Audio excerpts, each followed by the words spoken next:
Thursday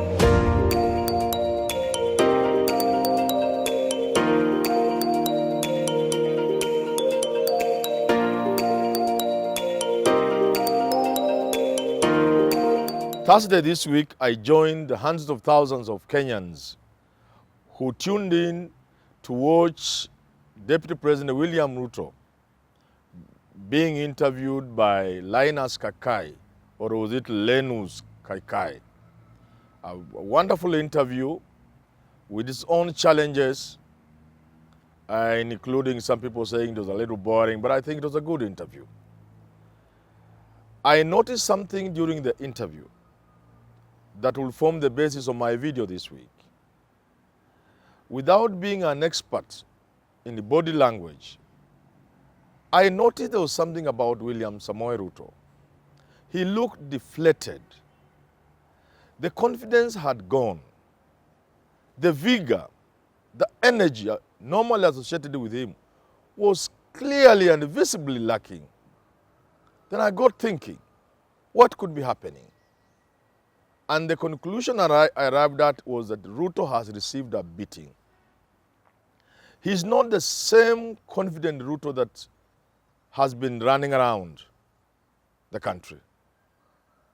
And therefore, I tried to find out what could have happened that would actually have made Ruto remain, to excuse the cliche, a pale shadow of himself.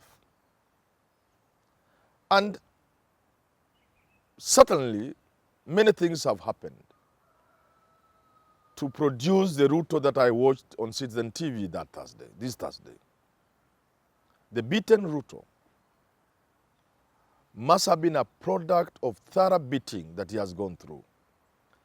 Of course, the latest in the past few months being Uhuru coming out in the open to say negative things about Ruto, to come out in the open and attack him, and even to say that he doesn't believe Ruto should succeed him. Hiding, I think, in the Kikuyu and the Kalenjin having had their share of the presidency and therefore another community. Basically, Uhuru was saying he does not support Ruto's bid in 2022. But even before that, a number of things have happened. You could say a number of things have conspired to give Ruto the beating he has received, to produce the Ruto who was deflated, who lacked confidence. You could begin with the cabinet, where a number of his associates were kicked out of the cabinet.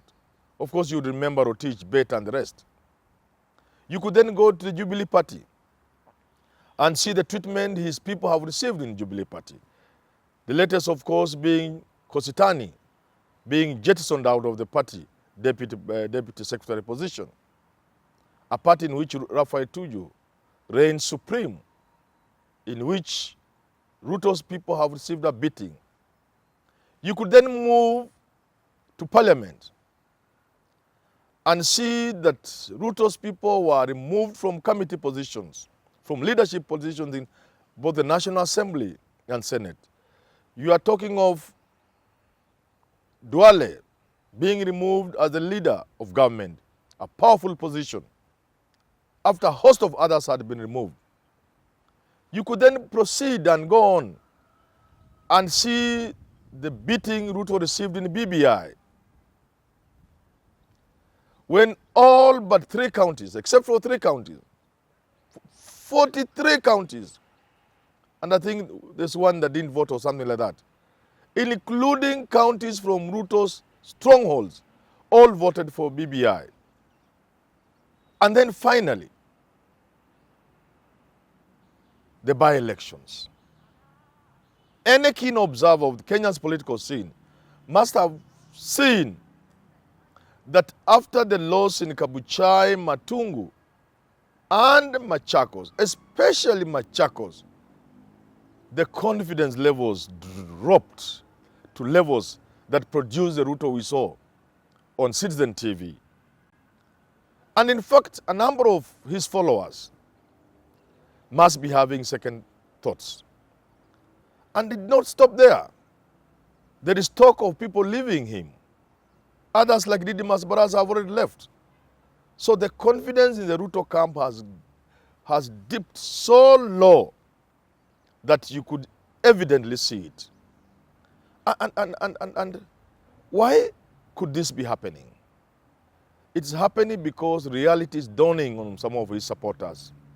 That the Ruto they thought was a tough man may actually not be as tough as they thought. Indeed, the one politician that every Kenyan will not fail to appreciate as a marathoner, because politics requires marathoners, not Usain Bolt. The one politician that many Kenyans admire in terms of the stamina remaining on the track was the late Daniel Toroitich arap Moi. President Moi never tired even for a minute. Next after Moi was Raila Amolo Odinga. He has been running the marathon. 2005 referendum, 2007, 2013, 2017, and when we thought he was finished, in 2018 he was out with a swearing in Uhuru Park to give him a new lease of life. He was with a handshake. And now, as we all know, he's dancing reggae. And everybody in the country is dancing reggae with Raila Odinga, a marathoner.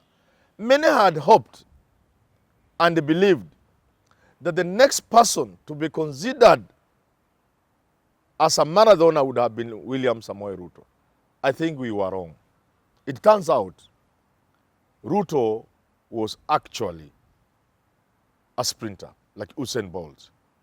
Somewhere in Homa Bay or Migori, I heard Gideon Kipsiele Moi saying some people are dancing themselves lame. Wakati guitar inakuwa tuned to, just tuning the guitar, and people like Ruto were dancing. I think there's an element of truth. And the Ruto therefore that we saw on that interview, during that interview, was a Ruto who is a sprinter that has run out of oxygen. And I very much doubt that come 2022, we will have a confident Ruto running. At a time like this, I almost believe Francis Atwoli, that 22 Ruto may not be on the ballot. He may not be on the ballot, not because anybody will have stopped him, but because he may have come to the realization that he doesn't have what it takes to run in 2022. And if you look at it seriously, you could see there's a possibility of that. Even slips of the tongue, as psychologists tell us, are very, very powerful. During that interview, he talked of if I ran. He said, if I became president. Very conditional. Not the confident Ruto, who came out in the same manner Philip Murugo came out yesterday during the interview for Chief Justice. When I become Chief Justice. So the Ruto that has been talking confidently about being president in 2022 is now throwing doubts unintentionally, using if. And I don't blame him. The political ecosystem, as we move towards 2022, doesn't seem to favor him. If you have eyes open, look at IBC, look at the gazettemen for coming in. Do you know who they will be? Look at the JSC. Do you know who will be the Chief Justice? Look at many factors that don't seem to favor him. But finally, I think the thing that breaks William Samoei Ruto, finally, must be the realization, coming late, because I had pointed out this and I've done so many times. It is a realization and now the knowledge that banking on Mount Kenya was a mistake. It was a bad gamble. William Samoei Ruto must have by now have come to the conclusion the vote from the mountain is slippery. As slippery as the liver the late John Michuki talked about, juggling the liver. He must have realized talking of the Kikuyu vote was like juggling a liver. It slips from the hands. And that is what is breaking Ruto. Because this morning I can be sure and I can share with you Kenyans, and I've said it before, the mountain vote will either go where Uhuru will direct it. If you don't believe it, go back to Sagana. If you don't believe it, see that all the 10 Mount Kenya counties, without exception, all of them voted for BBI. Without exception.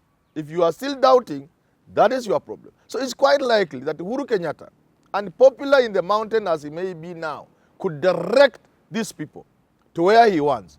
Whether to Mudavadi or to Raila is another issue.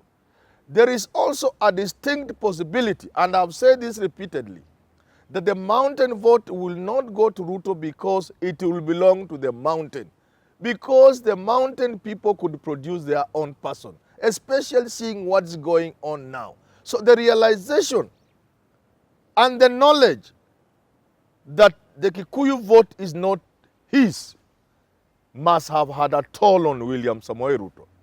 And therefore, as he goes towards 2022, I have no doubt in my mind that Ruto is wobbling, is limping, and if he insists on running, he may just be among the ones we call others, a wannabe, because his tire, his political tire is punctured.